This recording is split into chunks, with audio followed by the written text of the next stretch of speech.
Bonsoir à toutes et à tous, je vous invite à prendre place.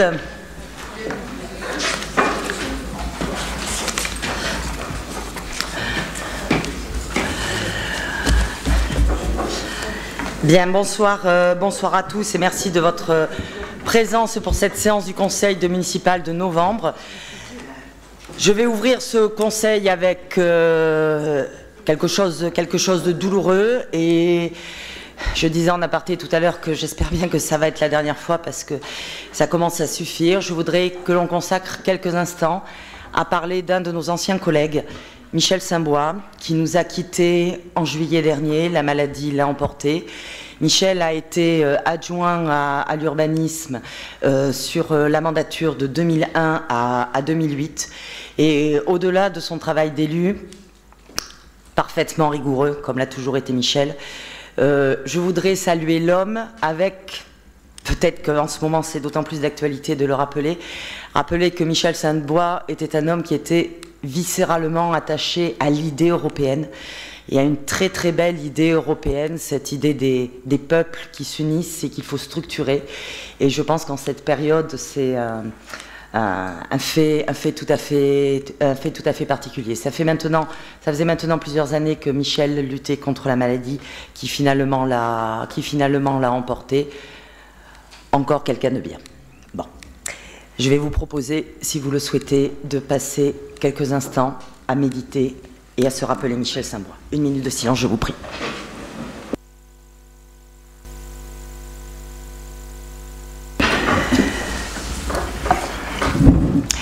Avant d'attaquer l'ordre du jour de ce conseil municipal, un petit mot d'information, et vu la période, vous vous doutez que je vais vous dire où on en est de Ford, sachant que j'ai l'impression qu'à chaque conseil municipal, on a quelque chose de nouveau. Pourquoi en parler maintenant? Parce que la semaine dernière, nous avons eu 2 rencontres importantes. Mercredi avec monsieur le délégué interministériel, monsieur Jean-Pierre Floris, et vendredi avec monsieur le ministre Bruno Le Maire lui-même. La semaine a commencé avec plutôt le sourire et s'est terminée avec un sourire en berne. Je m'explique. La semaine a commencé avec un sourire parce que, pour la première fois, Ford Europe a fait un communiqué de presse, donc quelque chose d'officiel, disant qu'il discutait officiellement avec un repreneur. Alors c'était un secret de polichinelle, qu'il discutait avec un repreneur potentiel, mais c'est la première fois qu'il le disait. Or, comme je vous rappelle que Ford avait décidé de mettre le PSE avant de travailler sur le repreneur, c'était quand même une avancée importante.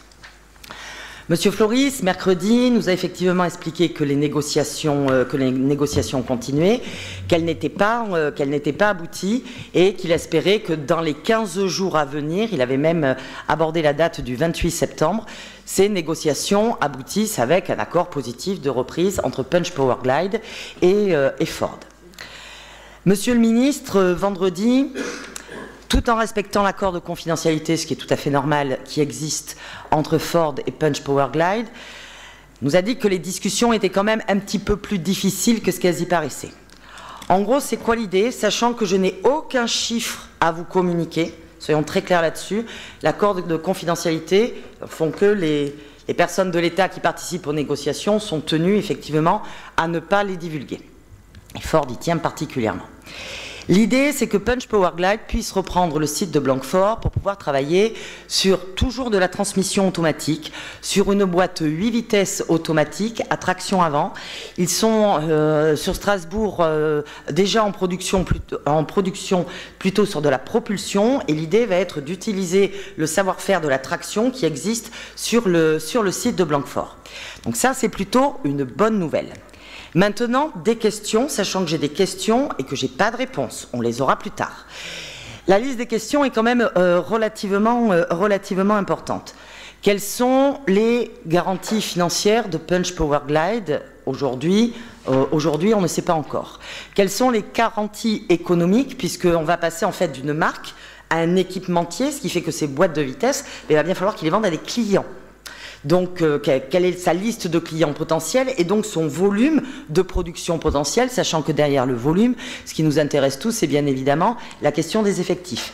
Tout ça doit être déposé dans un business plan, et tant qu'il n'y a pas l'accord d'exclusivité, le business plan ne peut pas être public. Donc, pour l'instant, on est effectivement dans les questions. Plus important encore, À partir du moment où, admettons que ça fonctionne et que Punch reprenne le site, pour produire cette fameuse nouvelle boîte, ça ne se fait pas comme ça en claquant des doigts. Il faut commencer, bien évidemment, par travailler avec un bureau d'études qui va faire plein d'études, ça c'est son travail, avant de passer à la production industrielle en tant que telle. Si on est très optimiste, c'est 2 ans. Si on est réaliste, c'est plutôt 3. Donc on va dire que c'est effectivement entre les deux. Toute la question va être de voir qu'est-ce qui va être possible pendant cette période de transition. Cette période de transition de 2 à 3 ans. Ce que Punch Powerglide demande à Ford, c'est de lui garantir, et financièrement et économiquement, c'est-à-dire en volume, cette période de transition. Monsieur le ministre nous a dit que c'était un des points d'achoppement dans les discussions. Or, c'est un point absolument essentiel, parce que s'il n'y a pas la période de transition possible, eh bien derrière, il ne pourra pas y avoir la période de production, et donc il ne pourra pas y avoir la reprise. Donc ça, c'est un élément très important. Avec quels effectifs? Et pendant la période de transition, où on sait d'entrée que les effectifs seront bas. Alors bas comment? Ça aussi, ça fait partie du point d'interrogation. Et une fois que la période de transition sera passée, derrière, dans, j'ai envie de dire, la production classique faite par Punch Powerglide, avec quels effectifs également? Ça aussi, ça doit faire partie du business plan que nous ne connaissons pas aujourd'hui, puisque par définition, nous ne connaissons pas les volumes de clients potentiels. Donc ça, c'est également un énorme point d'interrogation. Punch demande également qu'il y ait une aide de la part des pouvoirs publics. Depuis la réforme de la loi NOTRe, les pouvoirs publics qui peuvent intervenir sont l'État, la région et Bordeaux Métropole au titre de l'investissement sur l'immobilier. Il y a eu des contacts entre l'État, la région et Bordeaux Métropole.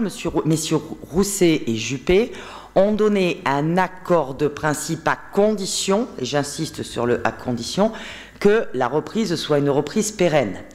Monsieur le ministre a une phrase vendredi, on ne financera pas des licenciements. À un moment donné, il faut être logique aussi, il faut être logique également sur ce que l'on fait. Donc aujourd'hui, les points d'interrogation qui restent sont quel va être l'engagement de Ford absolument indispensable pour que la reprise se fasse par Punch Powerglide.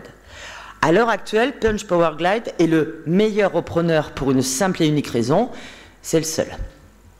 Il n'y en a pas d'autre à l'horizon. Vous savez que Ford avait mandaté un cabinet, le cabinet Géris, pour essayer de trouver d'autres repreneurs. Vendredi dernier, il nous a été clairement annoncé qu'il n'y avait pas d'autres repreneurs à l'horizon. Donc pour l'instant, c'est effectivement le seul. On est relativement pris par le calendrier. À partir du moment où Ford a décidé de commencer son PSE immédiatement, sans véritablement travailler sur les négociations avec le repreneur avant, mais de le faire en parallèle, le PSE, enfin les négociations du PSE ne vont pas tarder à arriver à leur terme. Les syndicats ont réussi à obtenir 1 mois de plus, et tant mieux, et ceci va nous amener jusqu'en décembre. Donc il faut absolument d'ici la fin de l'année qu'il puisse y avoir cette reprise, c'est-à-dire un accord de signé, après ils continueront leur négociation s'il le faut, mais qu'il y ait un accord de signé entre Ford et Punch, parce que sinon, à partir du mois de janvier, une fois passés les 21 jours pour que la directe puisse donner son avis, le PSE en lui-même se met en route. Et donc, ce que l'on propose à la reprise n'est plus la même chose une fois que le PSE est enclenché que l'état dans lequel est l'usine aujourd'hui. Alors j'ai eu une expression, parce qu'on m'a demandé si je souriais, si j'étais contente, s'il y avait de la lumière, enfin bref. Je ne sais pas si mon expression est heureuse, mais je pense qu'elle correspond à peu près à mon état d'esprit. Au bout de notre long tunnel, on a aujourd'hui une bougie qui est allumée. Une bougie, c'est pas une allumette, c'est déjà pas mal, mais on n'en est pas encore au grand spot. Éclairé, parce qu'il y a encore tous ces éléments-là. Monsieur le ministre nous a dit qu'il s'engageait à mettre la pression sur Ford, puisque c'est quand même essentiellement de ce côté-là que la pression doit être mise. Je reprends ses propos, pour qu'il puisse y avoir un accord d'ici fin octobre. C'est donc la nouvelle date que nous avons eue. Donc vous voyez qu'entre mercredi et vendredi, ça a évolué. Mercredi, on nous disait le 28 septembre. Vendredi, on nous a dit fin octobre, ce qui me paraît quand même un petit peu plus réaliste, parce que pour terminer là-dessus, Ford va étudier le business plan de de punch, ça c'est tout à fait normal. Et puis après, ça va se décider au conseil d'administration de Fort de Monde au siège social, où en gros, on se doute bien qu'ils vont prendre deux solutions. Si on s'en va, combien ça nous coûte économiquement, combien ça nous coûte éventuellement commercialement parlant sur l'image de marque, enfin bref, tout ça à sous-peser. Et si jamais on y va sur la reprise avec les exigences de punch, ça nous coûte combien, sur quel délai, etc., etc., sachant que derrière, la politique fiscale mise en place par Monsieur le Président des États-Unis, Donald Trump, incite énormément Ford à rentrer le plus vite possible. C'est pas ça qui l'a déclenché, ça fait longtemps déjà qu'ils veulent partir. Mais on va dire que c'est un accélérateur supplémentaire dans leur idée de repartir. Voilà ce que je sais ce soir. Donc j'espère avoir été le plus clair possible dans la communication de ces informations, sachant qu'on n'a pas de données super concrètes. Par rapport à juin, on est quand même mieux. Il ne faut pas exagérer, il ne faut pas bouder les bonnes nouvelles. Par rapport à juin, on est quand même mieux. Aujourd'hui, pour avoir discuté avec beaucoup de salariés samedi, ils sont inquiets. Très inquiets. Très inquiets parce que les conditions de reprise semblent tellement difficiles. Et puis c'est vrai que comme on les a un petit peu baladés pendant quelques années, ça aide pas, hein.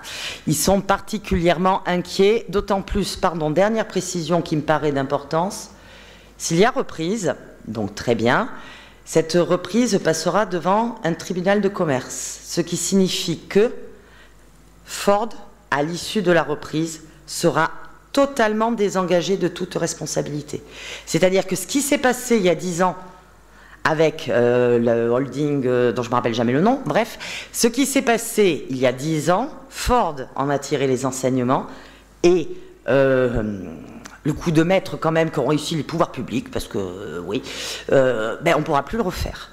Donc il y a vraiment cette idée de tout faire, soit une fermeture définitive, soit une reprise, mais avec un accord validé par le tribunal de commerce qui désengage totalement Ford dans l'avenir.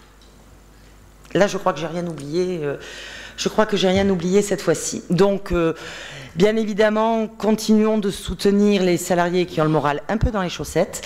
Il faut être très clair là-dessus. Là, sur Ford, il est absolument indispensable qu'ils comprennent que commercialement parlant, il vaut mieux qu'ils assument la reprise plutôt que de partir, qu'ils doivent prendre leurs responsabilités jusqu'au bout. Donc la question de la pression sur Ford doit effectivement se poursuivre et on a peu de temps parce qu'il faut que ça se fasse dans les semaines à venir. Voilà les quelques éléments que je souhaitais vous communiquer en cette rentrée. Après, la rentrée s'est passée plein de choses, mais je ne veux pas alourdir pour rien le conseil municipal, mais là c'était véritablement des infos d'actualité. On va partir maintenant sur l'ordre du jour du Conseil. Je vais demander à M. Luc Sibrac s'il accepte d'être secrétaire de séance. Je vous remercie. Et de noter les pouvoirs suivants. Les pouvoirs de M. Gilles Pénel à M. Paddy, de Mme Lallemand à M. Brett, de Mme Lacossade à Mme César Brunet, de M. Fashion à M. Vergniaud et de Mme Castin à M. Sibrac. Et M. Sibrac, comme vous êtes secrétaire de séance, je ne vais pas oublier de commencer. Je me le suis noté du coup. Mais vous avez parfaitement raison. Sur l'ordre du jour, nous avons le compte-rendu du conseil municipal du 25 juin dernier. Est-ce qu'il y a des remarques particulières à établir à son sujet? Pas particulièrement, je peux le considérer comme étant adopté à l'unanimité. Très bien, je vous remercie. On va commencer ce conseil par un certain nombre de rapports. Je vais donc suspendre le conseil pendant quelques instants pour pouvoir permettre à Madame Hélène de Backer, que j'accueille et que je remercie d'être parmi nous, de pouvoir nous faire un petit compte-rendu sur quelque chose qui nous importe à tous, le carré colonne. Merci. Donc moi je vais vous faire le rapport d'activité de la saison 16-17, puisque nous on fonctionne comme les enfants en saison scolaire, donc de début septembre à fin juin, en sachant que le dernier rapport d'activité qui a été approuvé au CA du Carré Colonne, c'est celui de 16-17, donc pour nous c'est déjà un peu loin, puisque nous allons entamer la saison 18-19. D'ailleurs, je vous ai mis nos brochures de saison sur les bureaux et qu'on vient de finaliser presque le bilan de 17-18. Donc voilà, je suis à cheval sur 3 saisons, mais en tout cas, ce que je peux vous dire sur ce rapport d'activité 16-17, c'est que c'est peut-être aussi donc vous dire que le carré colonne, c'est donc une scène conventionnée aujourd'hui d'intérêt national avec une mention art et création. Et j'insiste sur cette mention art et création parce que dans nos missions, il y a celle de soutenir les compagnies. Et c'est un des points importants, évidemment, par la diffusion de spectacles, les spectacles que vous pouvez venir voir au carré et aux colonnes, mais aussi dans la production, l'aide à la production, c'est-à-dire que nous aidons de manière numéraire certaines compagnies et nous aidons aussi par le biais de résidences, c'est-à-dire qu'on accueille des compagnies dans nos salles, que ce soit au Grand Foyer à Saint-Médard ou sur le plateau des Colonnes, où ces compagnies puissent venir travailler pour créer les spectacles. Et ça, sur l'année 16-17, nous avons accueilli plus de 7 compagnies en résidence qui sont venues travailler entre 10 à 17 ou 20 jours consécutifs, ce qui est important pour nous, puisqu'on n'a pas forcément des plateaux disponibles tout le temps. Et nous avons coproduit sur cette saison 16-17 9 spectacles également, qui ensuite après vont tourner dans toute la France, mais aussi à l'international. Vous vous rappelez aussi que la saison se découpe un peu en 3 moments. Nous avons au mois d'octobre un festival, et 2016, c'était la première édition de ce festival, qui est le Festival international des arts de Bordeaux Métropole. Vous avez aussi sur les tables là la brochure de la 3e édition qui va commencer le 5 octobre, dont l'inauguration aura lieu à Saint-Médard, et je vous convie évidemment tous à cette inauguration. Mais pour vous dire que donc en 2016, octobre 2016, c'était la première édition. Peut-être vous souvenez-vous de ces 2 journées d'inauguration où nous avions des dominos géants. Une journée à Saint-Médard et une autre à Bordeaux, puisque ce festival est né de la fusion de 2 festivals.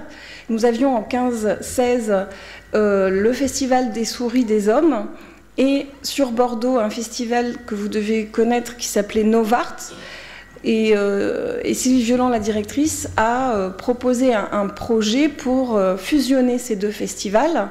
Et donc, en octobre 2016, est né le premier FAB, comme nous l'appelons, Festival international des arts de Bordeaux, qui est porté à la fois par le Carré Colonne, financièrement, humainement, mais aussi par l'association du Festival des arts de Bordeaux, et qui regroupe plusieurs partenaires, puisque pour la première édition, nous avions à peu près 25 structures culturelles, et donc nous sommes effectivement un festival sur la métropole bordelaise.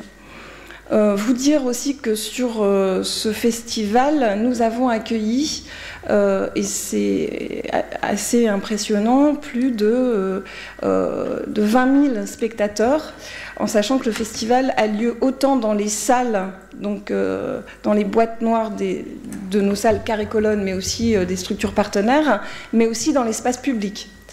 Rien que dans l'espace public, il y avait plus de 25 000 spectateurs, et nous avions à peu près 8 000 spectateurs dans nos salles carré-colonne. En sachant que la partie carré-colonne du FAB a accueilli 6 spectacles, oui, donc c'est à peu près 8 000 spectateurs. Ensuite, nous avons notre saison de spectacles entre novembre et avril. Pour l'année 16-17, ça correspondait à 33 spectacles pour 106 représentations, avec 60% des spectacles qui ont lieu plutôt sur Saint-Médard et 40% plutôt sur Blanquefort, avec là à peu près 20 000 spectateurs accueillis entre novembre et avril.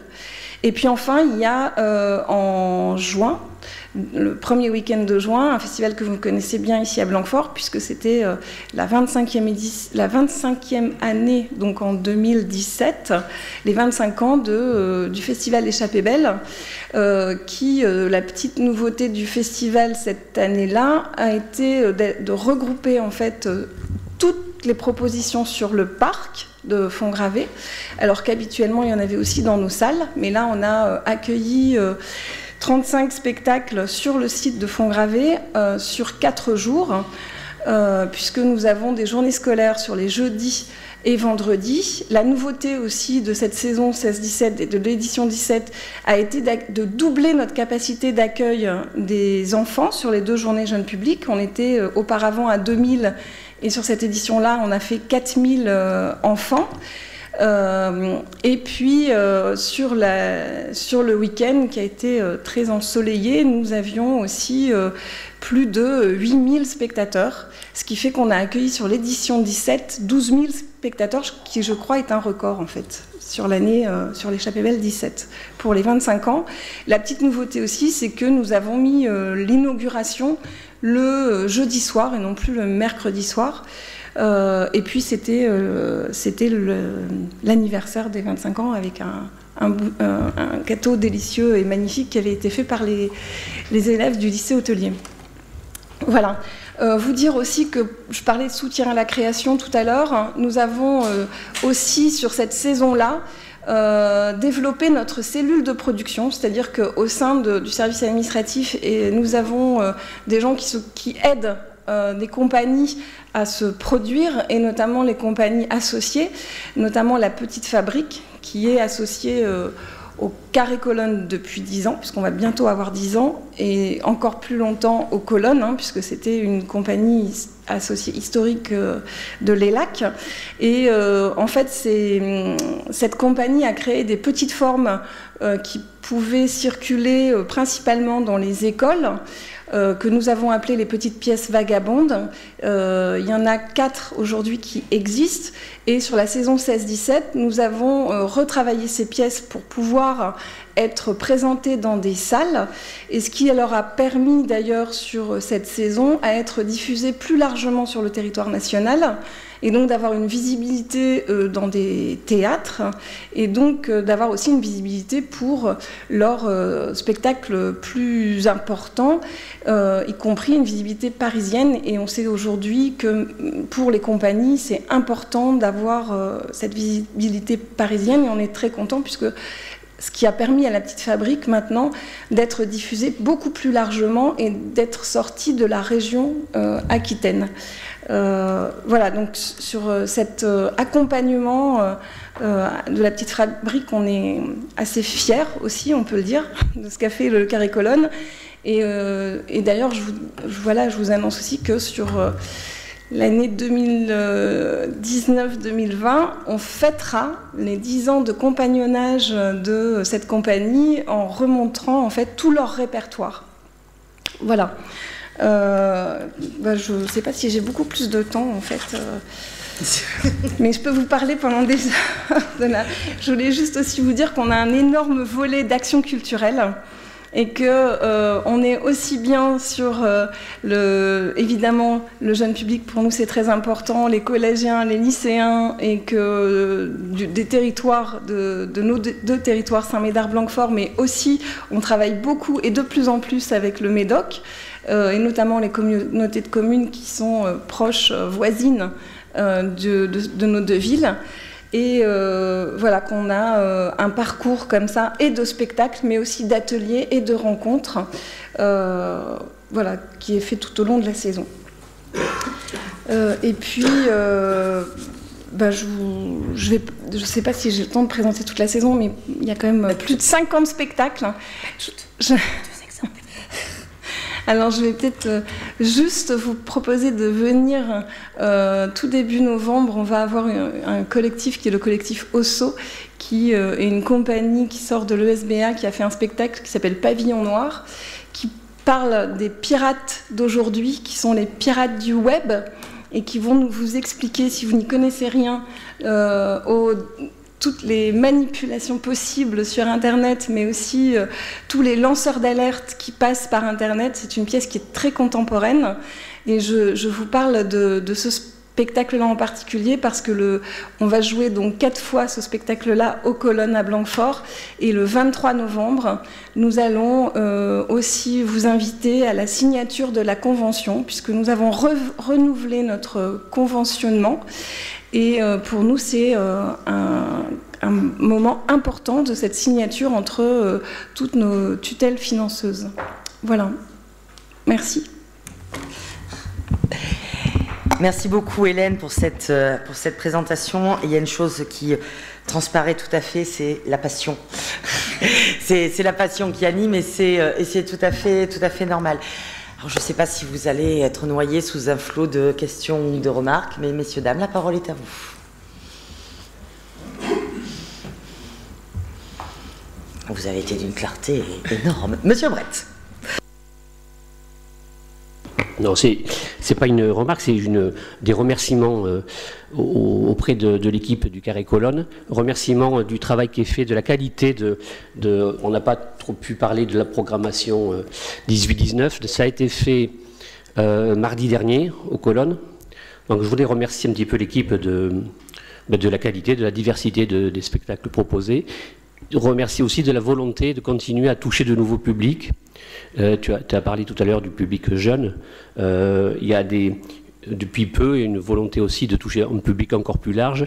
Et je pense notamment à la possibilité aux habitants de Blanquefort d'inviter des collègues de Carré Colonne pour venir chez eux à la maison présenter, en invitant famille, voisins et amis pour présenter la saison à venir. Donc je trouve que c'est une nouvelle initiative pour, pareil, développer de nouveaux publics. Donc merci à vous. Merci. Est-ce qu'il y a d'autres demandes d'intervention? Peut-être pour conclure et avant de vous libérer, Hélène, effectivement, moi je voudrais insister peut-être sur 2 points qui me paraissent essentiels. Peut-être avec ma casquette de présidente cette fois-ci du Carré Colonne. D'abord, c'est la question de l'aide à la création, l'aide à la production, parce que des lieux de diffusion sont absolument essentiels, mais si on ne crée pas, si on ne produit pas, au bout d'un moment, il n'y a plus rien à diffuser, par définition. Et ça, c'est particulièrement compliqué à une époque où l'argent se fait rare, hein. Il faut dire effectivement ce qui est.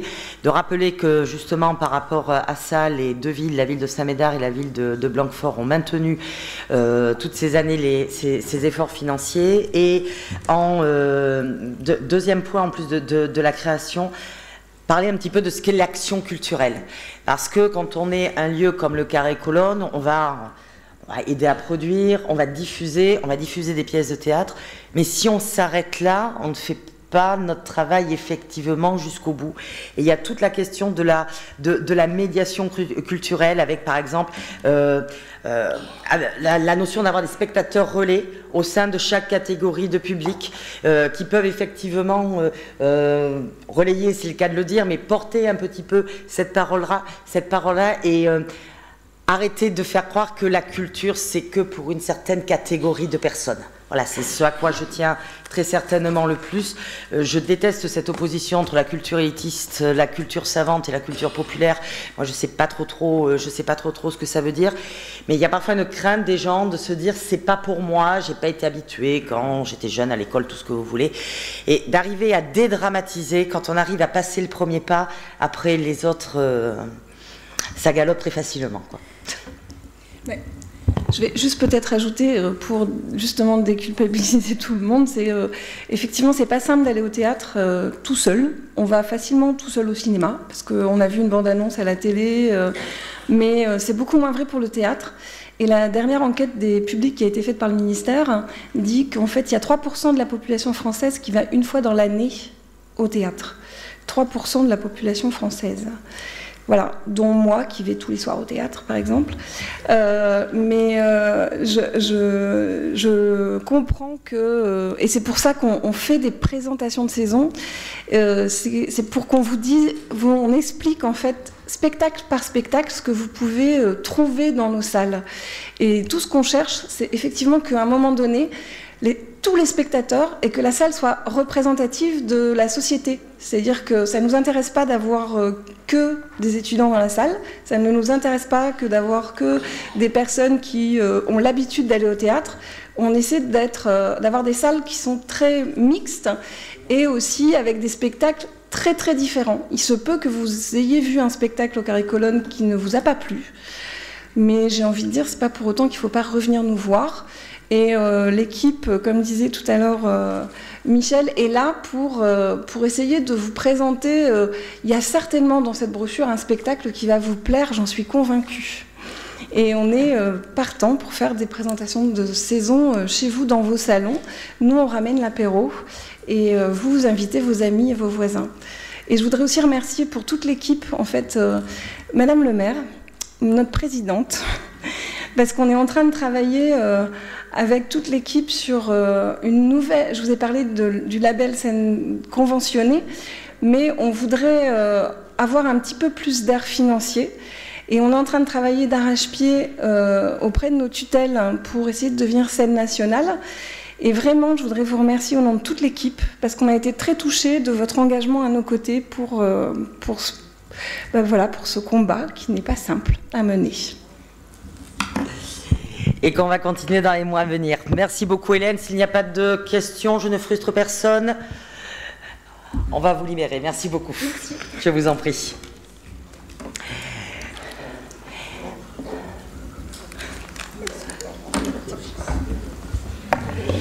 Alors, j'avais dit qu'il y avait plusieurs rapports, effectivement, en ce début de séance. Après le Carré-Colonne, je vais passer la parole à Madame Guyonneau pour nous parler du rapport d'activité du Centre communal d'action sociale. Bonsoir.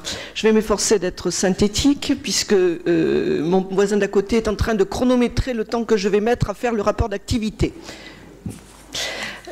C'est pas toujours facile de résumer le travail de 40 agents sur une année, mais le travail qui a été réalisé dans le rapport d'activité que vous avez eu dans les pièces jointes est un travail quand même que je voudrais mettre en exergue, parce que c'est 35 pages, mais 35 pages de synthèse.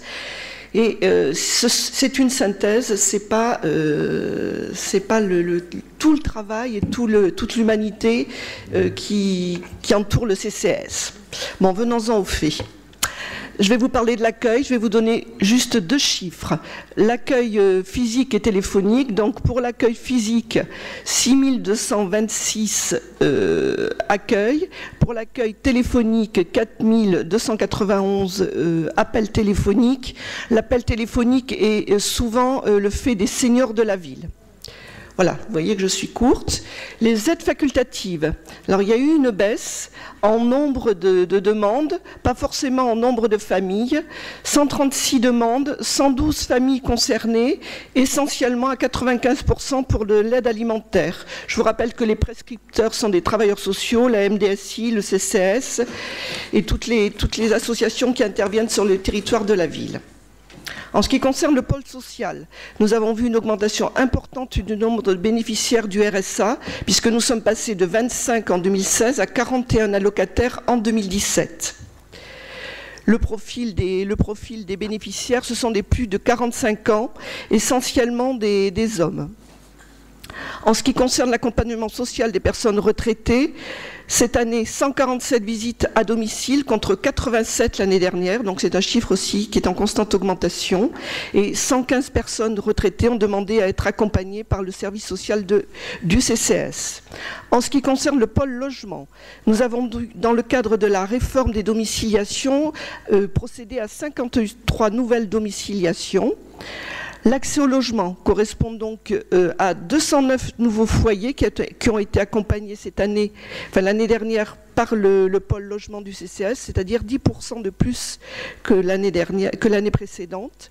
Dans le cadre du contingent mairie, nous avons accueilli 116 foyers pour 38 relogements. Vous voyez que sur le schéma, les logements qui sont demandés en priorité, ce sont des T2 et des T3.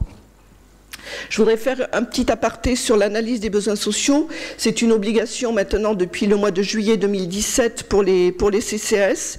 Le CCAS de Blanquefort s'est lancé dans un travail de mise à plat de l'analyse des besoins sociaux, de manière à déterminer des indicateurs les plus pertinents possibles avec les partenaires avec lesquels nous travaillons.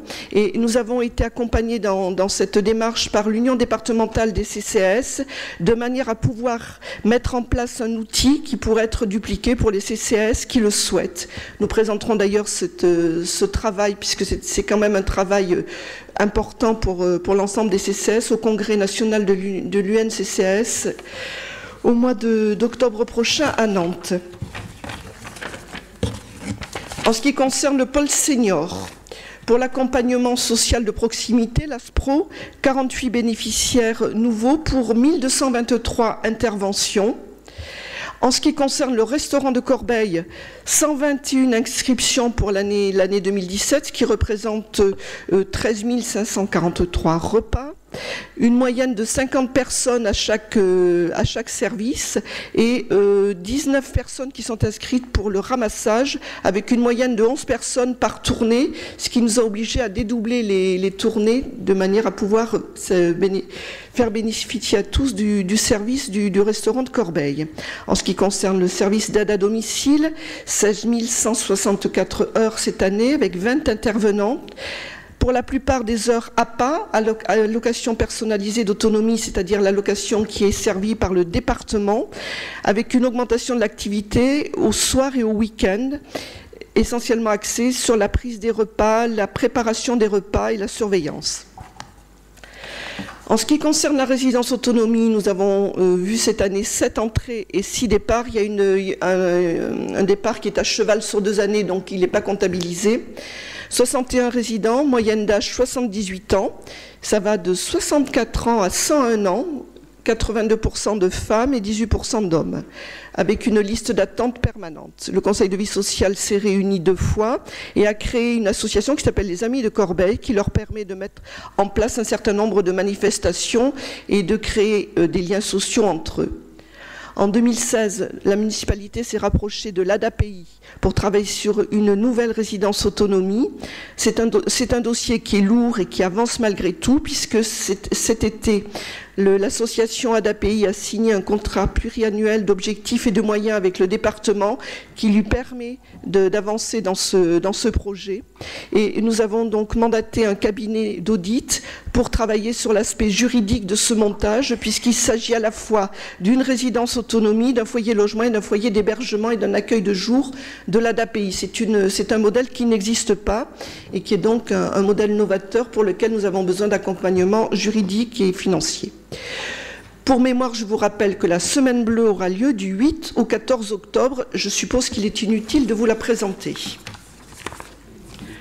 En ce qui concerne le service emploi, nous avons donc, vous avez dû remarquer que le Resto Starter, ex-atelier de cuisine nomade, avait repris ses activités dans le restaurant d'application de la rue de la République. C'est donc toujours la couveuse d'entreprise Anabas qui pilote ce projet, mais qui s'est associée avec l'association La Peña de Floirac et l'INFA pour l'accompagnement technique de ce projet. Ce projet donc accueille 3 stagiaires en permanence donc sur le restaurant d'application de la rue de la République et 6 stagiaires à Hôtelia, avec des gens d'un niveau un petit peu plus bas qui ont besoin d'une formation un petit peu plus poussée et d'un accompagnement plus long. En ce qui concerne le pli, 86 personnes ont été suivies pour l'année 2017, avec 44 étapes d'emploi qui ont été effectuées, 21 participants sortis positifs, 17 femmes et 4 hommes. Et le renfort pli de l'assistante sociale donc, a accompagné 11 personnes qui étaient en difficulté par rapport aux problèmes de santé, etc. En ce qui concerne donc tout ce qui concerne l'insertion, un coup de projecteur sur les métiers de l'agriculteur a eu lieu dans cette même salle en novembre. Il y a eu aussi un certain nombre de petits déjeuners de l'entreprise qui se sont mis en place, toujours dans la salle du conseil municipal, et qui permettent aux employeurs de rencontrer leur population cible. Vous voyez que j'ai été rapide. Je voulais juste aussi mettre l'accent sur un travail qui a été lancé dans le cadre du pôle senior, c'est l'évaluation des politiques sociales seniors. Je vous rappelle que tout le monde est concerné. Il y a des questionnaires qui sont à disposition à l'accueil mairie, à l'accueil CCAS, dans les pharmacies, etc. Vous pouvez, vous, élus ou participants du conseil municipal, remplir ce questionnaire. J'en tiens à votre disposition. Ce n'est pas parce qu'on le remplit qu'on vieillit, mais ça peut nous permettre, nous, d'avancer dans nos réflexions.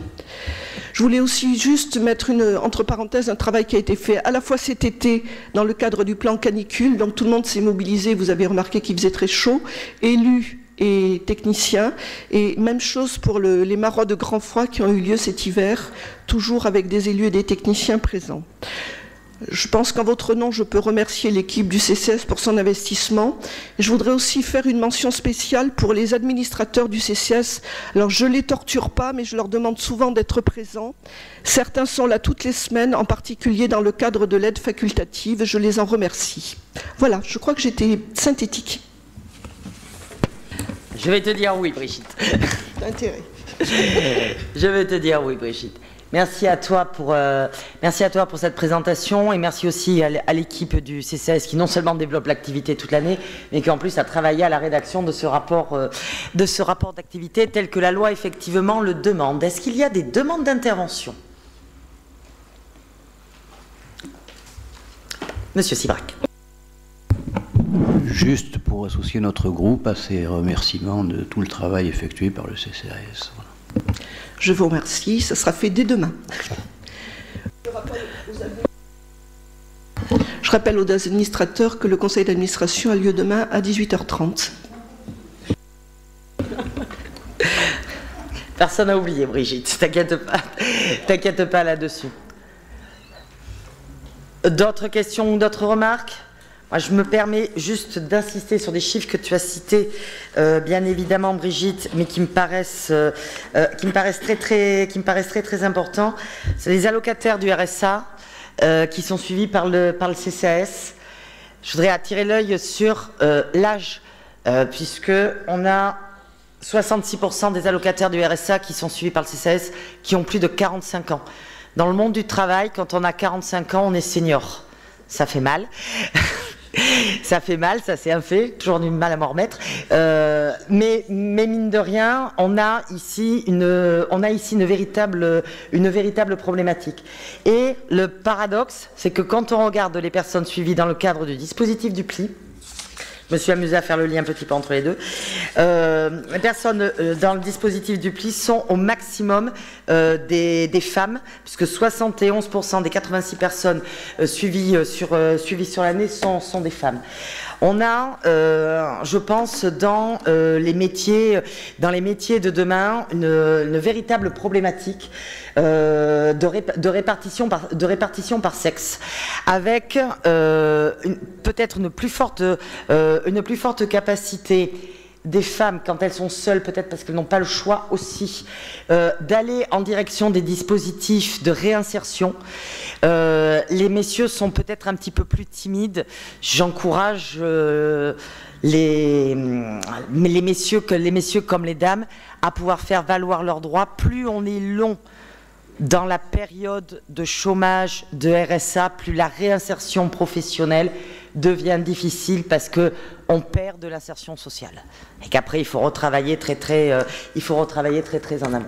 Voilà les chiffres sur lesquels je souhaitais insister. Je ne frustre personne si je passe au rapport d'activité suivant.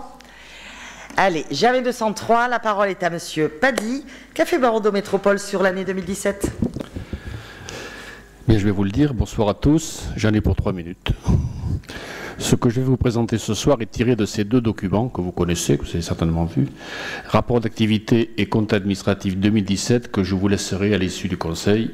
Si vous voulez, monsieur Sibrac, je vous les ferai passer. Comme chaque année, j'ai fait, si j'ose dire, un condensé du résumé en vous présentant les choses essentielles et en arrondissant les chiffres pour les rendre plus facilement compréhensibles.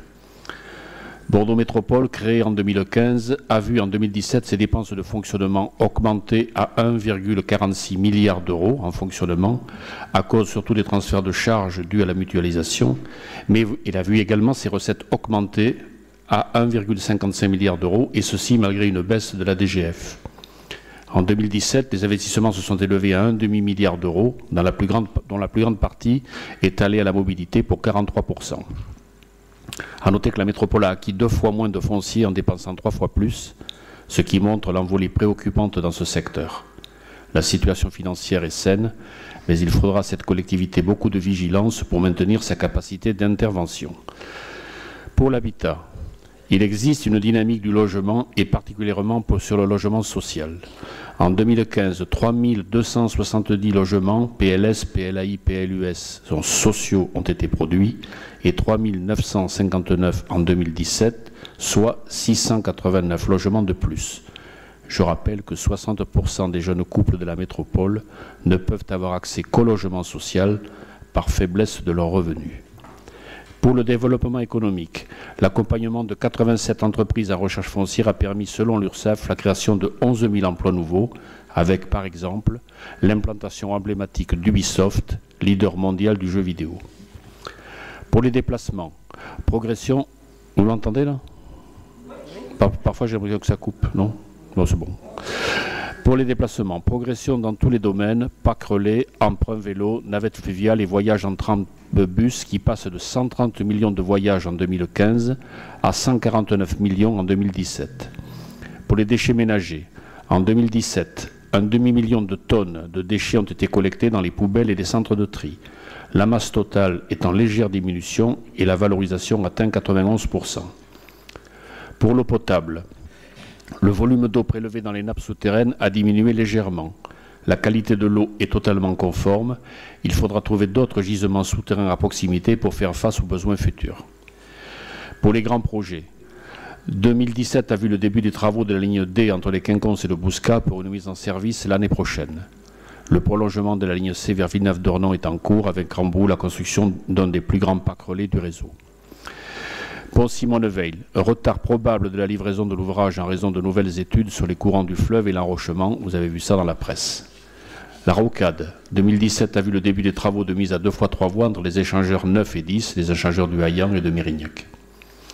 Bordeaux Aéroparc, création de 10 000 emplois à l'horizon 2030 par une opération d'aménagement située vers l'entreprise Dassault à Mérignac et recevant 2 entreprises majeures de l'industrie aérospatiale, dont Thales. Bus à haut niveau de service, BHNS, vous connaissez déjà ce terme. Il sera complémentaire du tramway en présentant l'avantage de consommer moins d'investissement. Une première ligne reliant Saint-Aubin-du-Médoc à Bordeaux attend le recours en Conseil d'État déposé par la métropole suite à une décision négative du tribunal administratif. Ce BHNS, auquel il faudra trouver un nom, sera électrique. Voilà, j'en ai terminé et je vous remercie. Merci beaucoup. Est-ce qu'il y a des demandes d'intervention ? Tu es excellent pour faire la synthèse du résumé, Jacques. Ah oui, c'est il faut quand même effectivement le dire. C'est pas une synthèse hollandienne. C'est pas la même durée.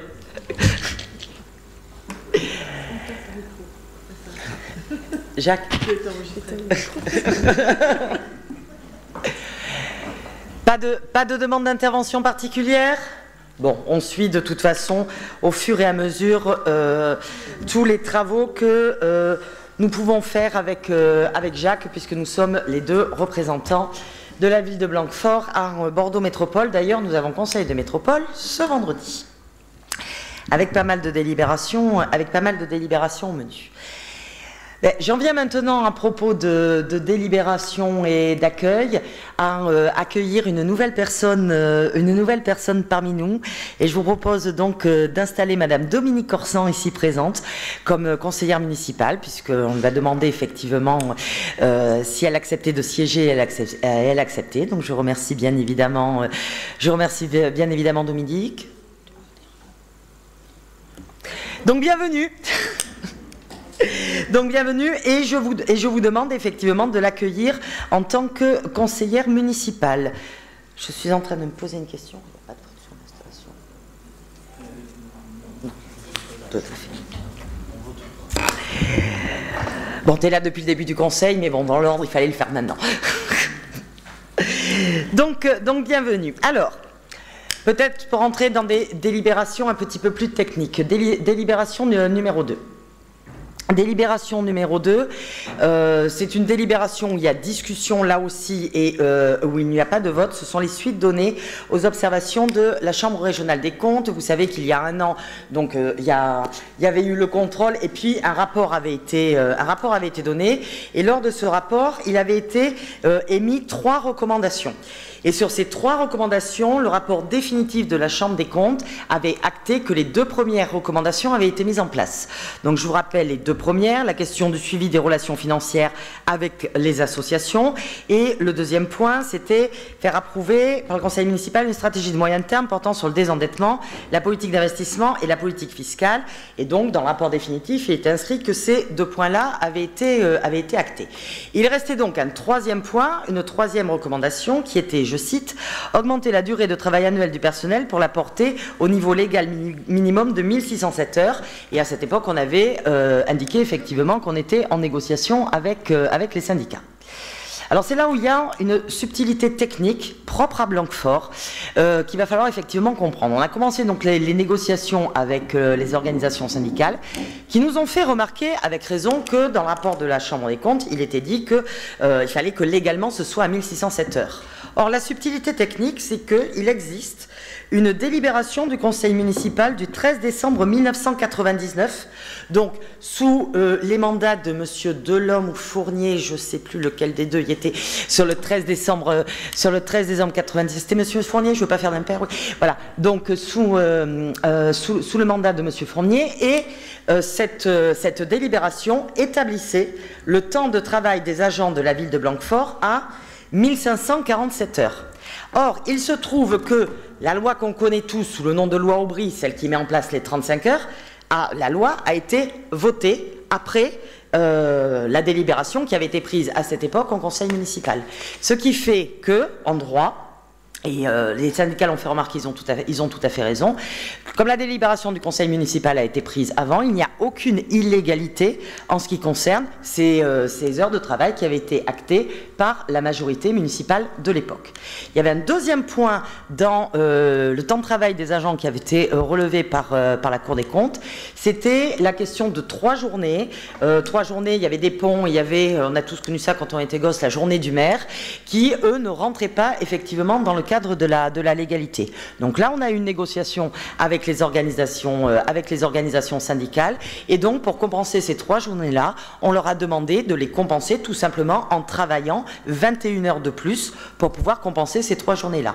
Ce qui fait que sur le résultat des négociations, nous sommes passés de 1547 heures de travail à 1568 heures. Voilà ce que nous allons présenter à la Cour des comptes. Est-ce qu'il y a des personnes qui souhaitent intervenir? Pas particulièrement? Donc je rappelle qu'il n'y a pas de vote là-dessus. À partir de maintenant, oui, mais là c'était simplement une information. Contrat de co-développement 2018-2019. Alors, on parlait de Bordeaux Métropole. Vous savez que on en est à la 5e mouture maintenant, c'est pour une période de 3 ans.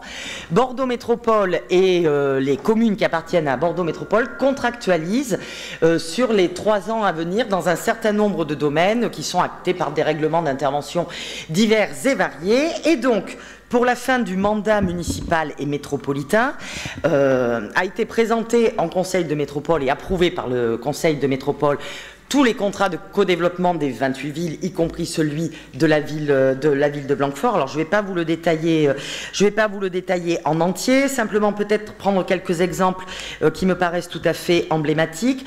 Donc, c'est réparti sur 3 niveaux, les enjeux métropolitains, les enjeux intercommunaux et les enjeux communaux, je vais y arriver.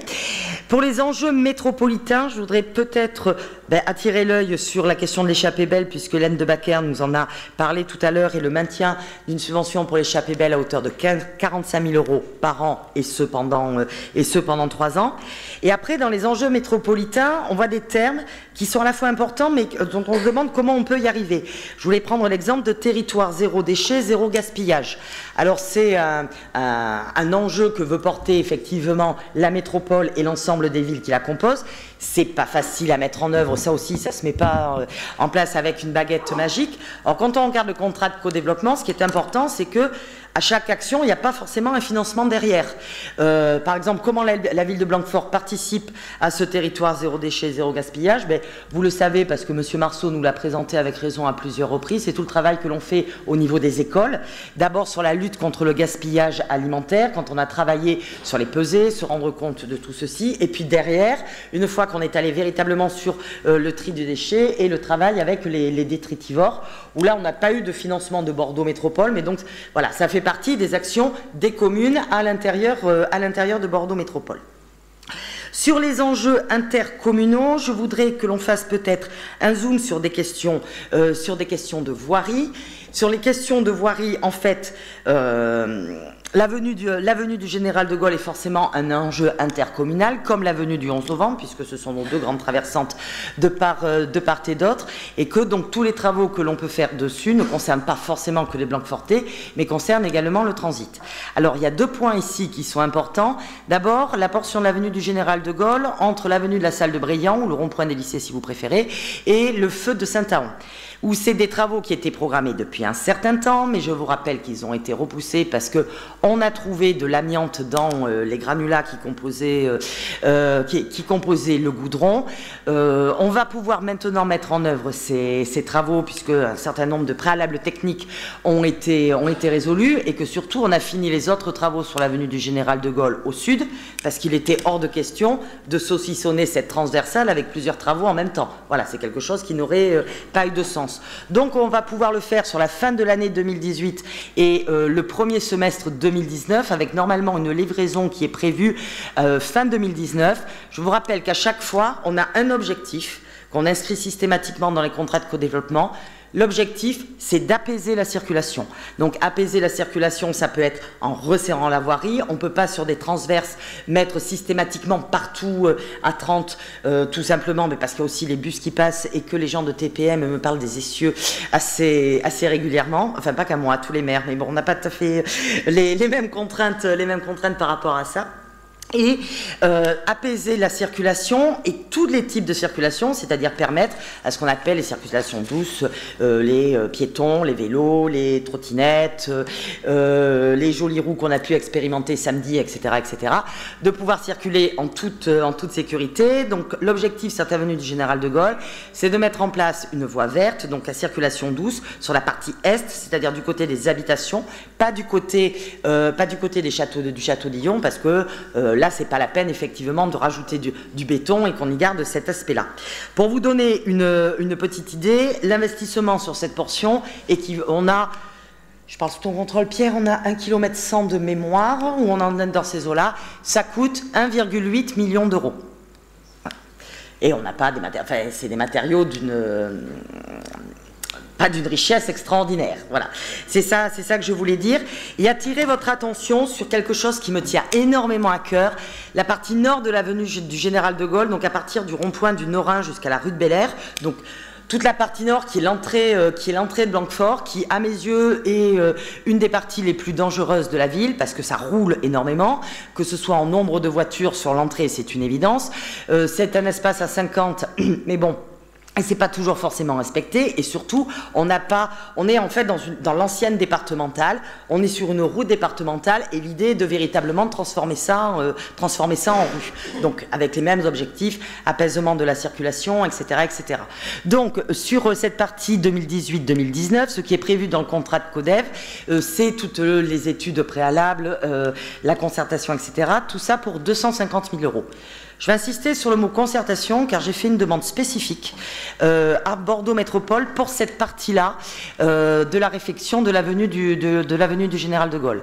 Je demande à ce qu'il y ait une concertation préalable, pas une réunion d'information postérieure, mais une concertation préalable avec les habitants de Cachac. J'en ai parlé à la dernière assemblée générale du conseil de quartier de Cachac, qui à mon avis pourrait être effectivement un excellent relais pour pouvoir essayer de voir comment justement les habitants font leur déplacement pour pouvoir rejoindre, mais ne serait-ce que le terminus du bus, comment ils font pour aller à l'école sur la centralité de Cachac et faire en sorte que leur déplacement soit facilité.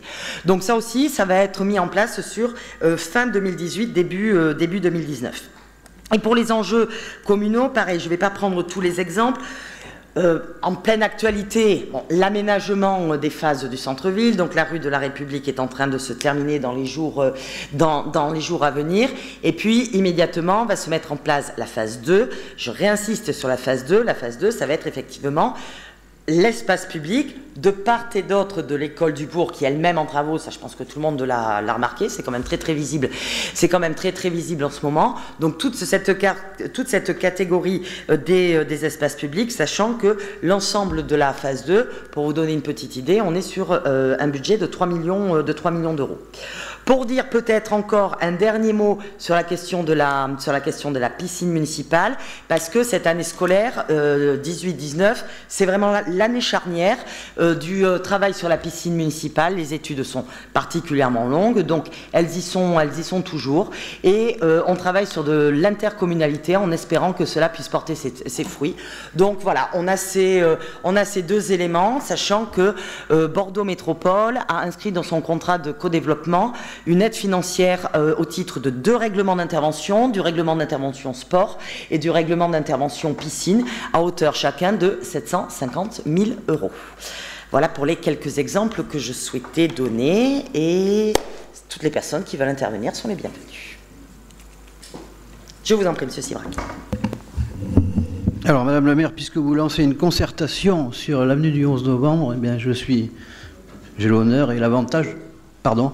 De Gaulle, c'est de Gaulle. Pardon, général de Gaulle, je vous m'excusez. J'ai le privilège ici ce soir de vous faire une suggestion. C'est battez-vous pour faire un rond-point au niveau de la rue de Bel Air, parce que ça, je pense que les Cachacais en feront la demande, parce que je pense que c'est un endroit effectivement très dangereux. Mais... Donc bravo pour cette initiative de concertation. Et puis sur le reste, vous avez répondu en partie ou en grande partie sur la question que je voulais vous poser s'agissant de la piscine. La question était que vous vous inscrivez à 5 millions d'euros pour jusqu'à 2020, ce qui est logique. Vous aviez annoncé lors du rapport d'organisation budgétaire un projet global de 9 millions. Donc on est à 750 000 de participation de la métropole sur les 5 millions. Est-ce que vous avez une idée de quelle sera la participation de la métropole sur le reste ? Autrement dit, ma question est, est-ce que vous savez combien ça va coûter au final à la commune de Blanquefort? Ça, c'est la première question. Et la deuxième, vous avez abordé le sujet, effleuré, je dirais, sur l'intercommunalité. Vous savez que nous avions appelé de nos voeux cela. Vous aviez indiqué il y a 1 an ou 2 que c'était voué à l'échec ou impossible concernant Blanquefort. Lors de l'Assemblée générale de l'ESB, vous aviez montré quelques espoirs sans en dire plus. Ce soir, vous n'en dites pas non plus beaucoup plus. Est-ce que vous pouvez nous en dire plus? Merci, Madame le maire.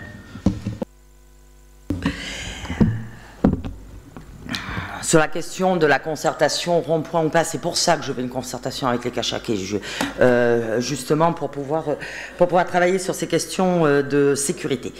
Sur la question de la piscine, alors c'est 750 000 x 2.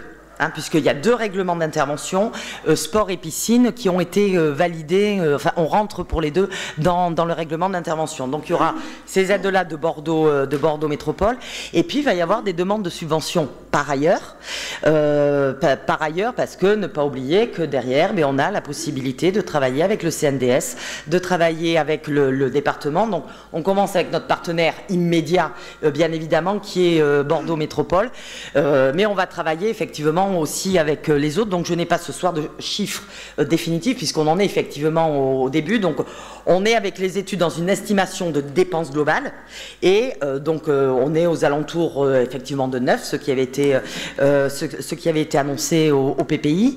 Et en ce qui concerne les recettes, ça fait partie aussi du travail à mettre en œuvre. Quant à la question de l'intercommunalité, je n'ai jamais dit que c'était impossible, j'ai dit simplement qu'il y a 1 an et demi, j'avais des niettes. Non. Donc non égale pas possible. À l'heure actuelle, on est en train de travailler. On m'a demandé de la discrétion. Je resterai donc discrète. Puisque puisque nous sommes ici en sens public. Voilà. Voilà. Donc, on va faire durer un petit peu le suspense. Non, on m'a demandé d'être discrète. Tant que le travail de l'intercommunalité n'arrive pas au bout, voilà, on en est là effectivement aujourd'hui. Est-ce qu'il y a d'autres demandes d'intervention sur le contrat de co-développement? Madame Duro. Mes chers collègues, bonsoir. Non, mais c'est toujours pour en revenir à la piscine. Écoutez, je me félicite qu'il y ait une concertation au niveau de l'intercommunalité pour la piscine de Blanquefort. C'est quelque chose que j'avais déjà demandé. C'est un souhait que j'ai exprimé, je crois que ça a été ma première intervention en 2014. Donc j'espère qu'il y aura une avancée dans ce sens-là. Merci. Merci. Est-ce qu'il y a d'autres demandes d'intervention? Pas particulièrement. Je soumets donc cette délibération au vote. Non-participation ou abstention? Vote contre? Vote pour? Je vous remercie. Délibération suivante, Madame César Brunet, convention d'accès au restaurant du CTM. Une convention donc avait été prise avec Bordeaux Métropole permettant aux agents du cycle 1 qui avaient l'habitude de se restaurer au centre technique de Blanquefort puissent encore le faire. Bon, cette convention avait été signée pour 3 mois et nous proposons donc de nouveau une convention pour une durée équivalente.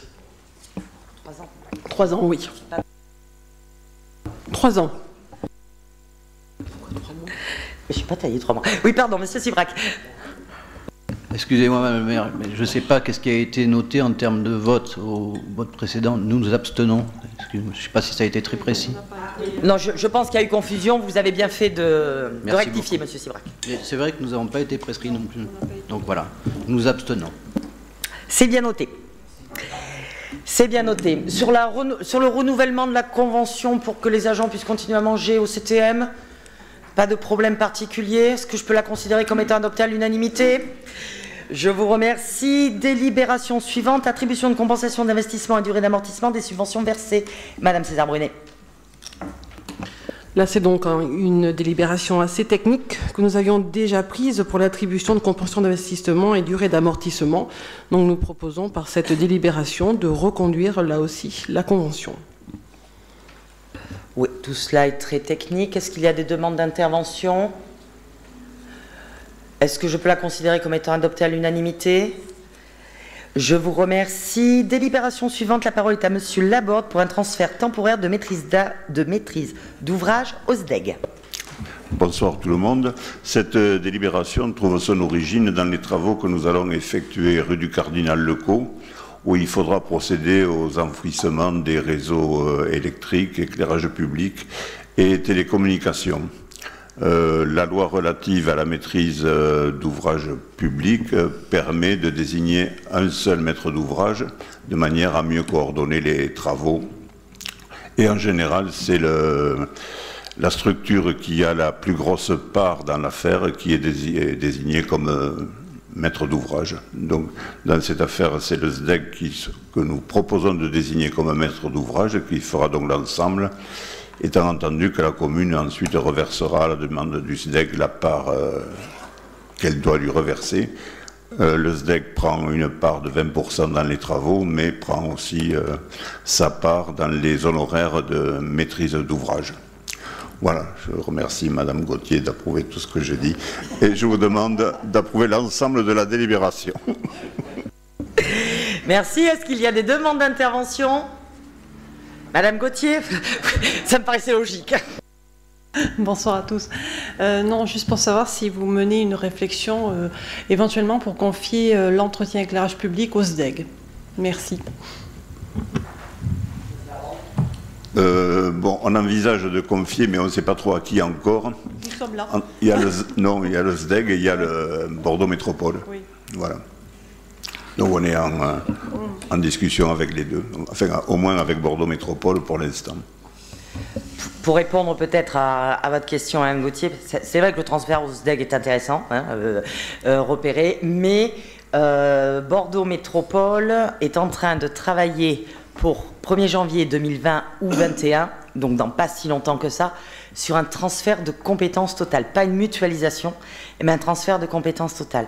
Donc si on part sur un transfert de compétences total, dans ce cas-là, vaut mieux d'entrer, aller voir du côté de Bordeaux Métropole. Donc c'est pour ça qu'on a, voilà, on a cette petite interrogation là pour le faire quelque chose définitivement, il peut y revenir plusieurs fois, quoi. Est-ce qu'il y a d'autres demandes d'intervention? Madame Gauthier. Est-ce qu'il y a d'autres demandes d'intervention? Je peux la mettre aux voix. Non-participation ou abstention? Vote contre? Vote pour? Je vous remercie. Délibération suivante. La parole est à Madame Maillet. Nous allons signer avec l'Éducation nationale une convention parce que nous encadrons les activités physiques et sportives dans les écoles élémentaires et notamment sur le temps scolaire. Eh bien, bonsoir à tous. Et puis voilà, Madame le maire vous a pratiquement tout dit. Donc c'est un fait, nous encadrons depuis maintenant plusieurs années un partenariat avec l'Éducation nationale qui permet notamment à tous les élèves scolarisés de pouvoir bénéficier d'une intervention d'agents municipaux dans un domaine aussi bien artistique que sportif. Donc les services de la commune participent à ce développement des activités sportives terrestres et nautiques, puisque nous avons comme principe, notamment à Blanquefort, que tous les élèves doivent savoir nager. Donc la présence de ces éducateurs sportifs en milieu scolaire permet aussi à plus de 1000 élèves de pouvoir s'initier à plusieurs activités sportives. Et bien sûr, ces activités demandent un encadrement renforcé. Donc, dans un souci de pouvoir structurer ces cycles d'enseignement et d'obtention des agréments nécessaires, puisque c'est une obligation à l'intervention des agents de la ville, un dispositif est proposé qui permet notamment de pouvoir préciser le partenariat et notamment les rôles et les responsabilités de chacun de ces différentes institutions. Donc, en plus, une convention éducative qui va rassembler l'ensemble des secteurs d'intervention des agents municipaux, parce que nous n'avons pas que le côté sportif, nous avons aussi d'autres agents qui interviennent dans le milieu scolaire, comme exemple l'école de musique, sera aussi élaborée dans les mois à venir avec l'Éducation nationale. Donc, il vous est demandé, donc vous avez la convention et tous les documents nécessaires à pouvoir signer cette convention et on vous demande d'autoriser Madame le maire de pouvoir le faire. Merci beaucoup. Est-ce qu'il y a des demandes d'intervention?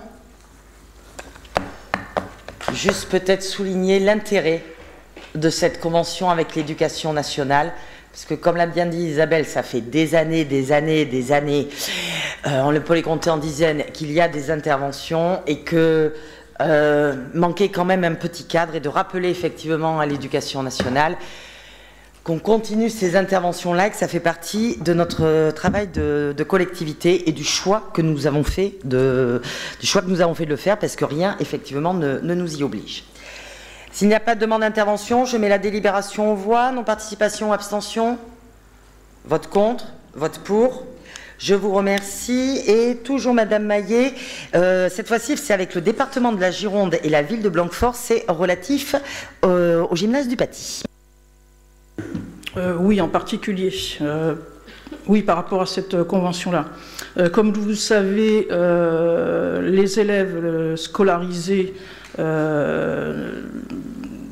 à du Paty et dans les lycées aussi, donc sont amenés à utiliser nos structures sportives et vice-versa. Nos associations locales sont amenées à utiliser les structures de ces institutions, enfin notamment du collège du Paty et aussi de certains lycées.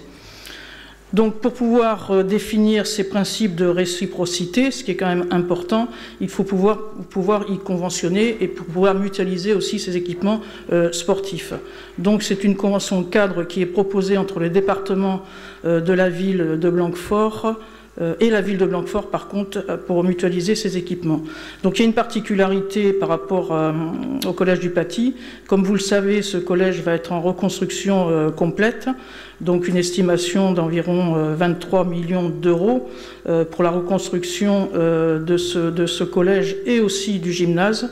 Donc il y a une convention qui sera mise en place. Donc un agrandissement aussi par rapport à ce gymnase, puisque nous n'aurons pas que le gymnase. Il y aura une salle de type dojo qui sera construite, ainsi qu'une piste de vitesse et un plateau sportif. Donc pour pouvoir qu'on puisse nous continuer, notamment les associations locales, puisque c'est elles qui l'utilisent, il faut qu'on puisse conventionner avec le département sur ce site. Alors bien sûr, les associations l'utilisent dans le temps hors scolaire, puisque les élèves l'utilisent pendant le temps scolaire. Et nous mettons aussi à disposition nos structures sportives pour que les élèves puissent les utiliser pendant le temps scolaire. Donc il est demandé de pouvoir autoriser Madame le maire à signer cette convention qui est jointe au document. Merci beaucoup. Est-ce qu'il y a des demandes d'intervention ? Alors, la convention avec le département paraît évidente, mais elle nous permet également de rappeler que le département s'engage donc pour le collège de Blanquefort à une réflexion totale qui normalement les débuts des travaux on devrait être dans les 2 ans, dans les 2-3 ans à venir. C'est une réflexion qui va prendre au moins 2 à 3 ans de travaux, et ça permettra d'avoir un outil un petit peu plus adapté, parce que qui a été soit parent d'élèves, soit enseignant au collège du Paty, voit que la configuration du bâtiment fait que pour des collégiens, c'est parfois un petit peu difficile, enfin que les adultes surveillent les collégiens, c'est parfois un petit peu difficile. Donc il y a une configuration un petit peu plus moderne et adaptée à travailler. C'est un gros investissement public et c'est très bien que le département puisse investir ainsi sur notre ville de Blanquefort. Est-ce que je peux mettre cette délibération en voix ? Non-participation, abstention, vote contre, vote pour. Je vous remercie. Délibération suivante. La parole est à Monsieur Blanc, acquisition et portage par Bordeaux Métropole d'une parcelle à des fins communales. Merci Madame le maire. La commune a été avertie de la vente d'une partie de la parcelle BY 139 qui se situe à l'est du nouveau cimetière pour un prix de 250 000 €. La commune étant intéressée par ce foncier a demandé à Bordeaux Métropole d'exercer son droit de préemption à des fins communales. Bordeaux Métropole ayant accepté la préemption, il est demandé à la commune de verser un dépôt de garantie de 10 000 € qui correspond à un portage à 4% du montant de l'acquisition, et la commune s'engagera à racheter ce foncier dans un délai de 4 ans. Il voulait donc demander d'autoriser Madame le maire à signer la convention de portage et à signer tous les actes relatifs à cette affaire. Merci.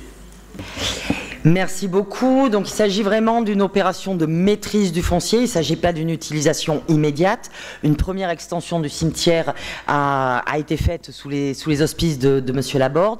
Et il n'est pas plein encore et de loin. Mais on essaie de prévoir effectivement l'avenir. Comme il y avait une mutation de ce terrain, si on ne demande pas de préemption, on sera bloqué en fait pour les années suivantes au cas où il y aurait besoin d'une extension. D'où cette demande de préemption qui n'a pour but que de faire que de la réserve foncière pour plus tard, pour l'objet que je viens de citer. Est-ce qu'il y a des demandes d'intervention? Pas particulièrement. Je peux mettre cette délibération en voix. Non-participation ou abstention? Vote contre? Vote pour? Je vous remercie. Délibération suivante, toujours Monsieur Blanc, la décision d'aliéner l'immeuble qui est situé 7 rue de l'Arénée. Merci. Lors du conseil du mois de juin, nous avons déclassé l'ensemble immobilier du 7 rue de l'Arénée pour le passer dans le domaine privé de la commune. La délibération d'aujourd'hui a pour but d'autoriser la vente de ce foncier qui est composé d'une maison d'habitation de 95 mètres carrés construite en 1982 sur une parcelle de 750 mètres carrés, cadastrée BY 92 et BY 307. L'estimation des domaines étant de 240 000 €, il vous est proposé d'autoriser Madame le maire à signer la vente et les actes à venir au profit des époux Capmas, locataires occupants via la SCI La Paternelle pour un montant de 240 000 €. Merci. Merci. Est-ce qu'il y a des demandes d'intervention, des questions ou des remarques? Donc c'est la suite effectivement de ce dont on avait parlé la dernière fois. Je peux mettre cette délibération aux voix. Non-participation ou abstention? Vote contre? Vote pour? Je vous remercie. Monsieur Deluche, périmètre de protection de la réserve naturelle des Marais de Bruges, j'en avais déjà délibéré, mais il y a une petite précision à apporter.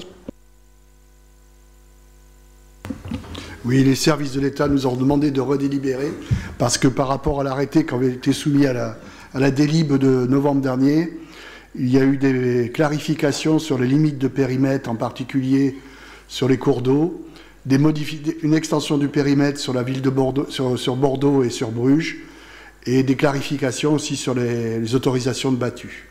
C'est tout. C'est la position, on avait voté la dernière fois une position favorable. Merci. Est-ce qu'il y a des demandes d'intervention? Monsieur Vergniaud.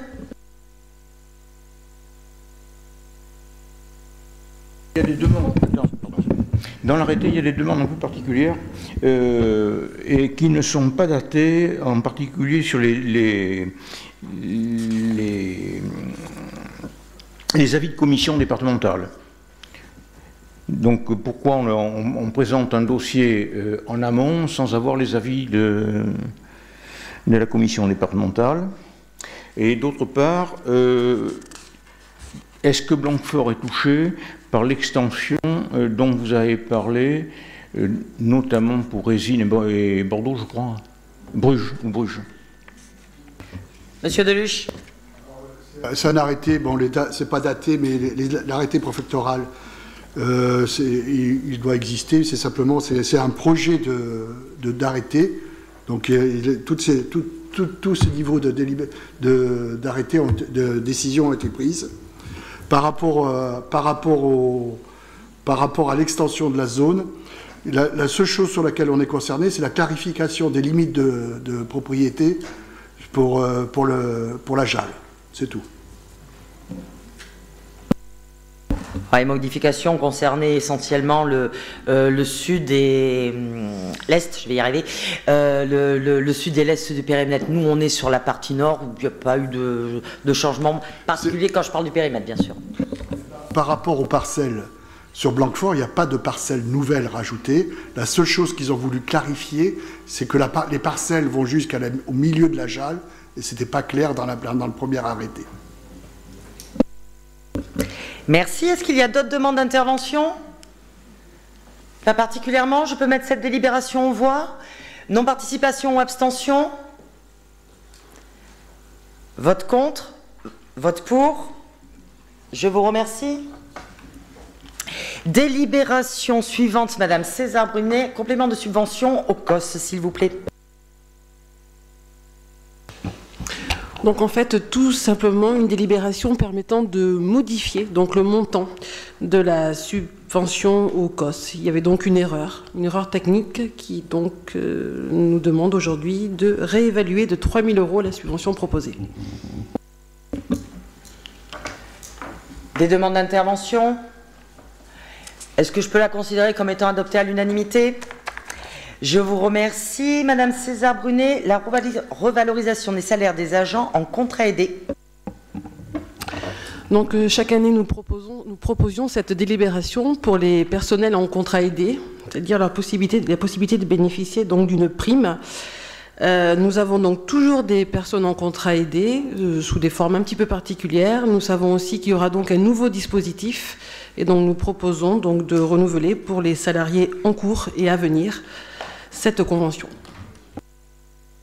Merci, effectivement, nous la voyons tous les ans. Pas de problème particulier ou de demande d'intervention. Je la mets aux voix. Non-participation ou abstention. Vote contre. Vote pour. Je vous remercie. Et la petite dernière, qui est quand même un grand traditionnel, la modification du tableau des effectifs, Madame César Brunet. Voilà, donc là aussi, une fois de plus, nous modifions, toujours avec le même principe, ajuster au mieux, se laisser toujours de la marge et pouvoir donc accepter donc les nouveaux grades et qu'on ait des postes donc ouverts au tableau des effectifs. Voilà, donc celle-là, elle est très très classique, pas de demande de précision. Est-ce que je peux la considérer comme étant adoptée à l'unanimité? Messieurs, dames, je vous remercie. L'ordre du jour est épuisé. Je vous souhaite une excellente soirée et vous rappelle qu'il nous reste encore plein de manifestations sur Blanquefort, comme par exemple le village santé la semaine prochaine, comme par exemple la fête des possibles derrière et comme dans 15 jours la grande transhumance urbaine. Bonne soirée.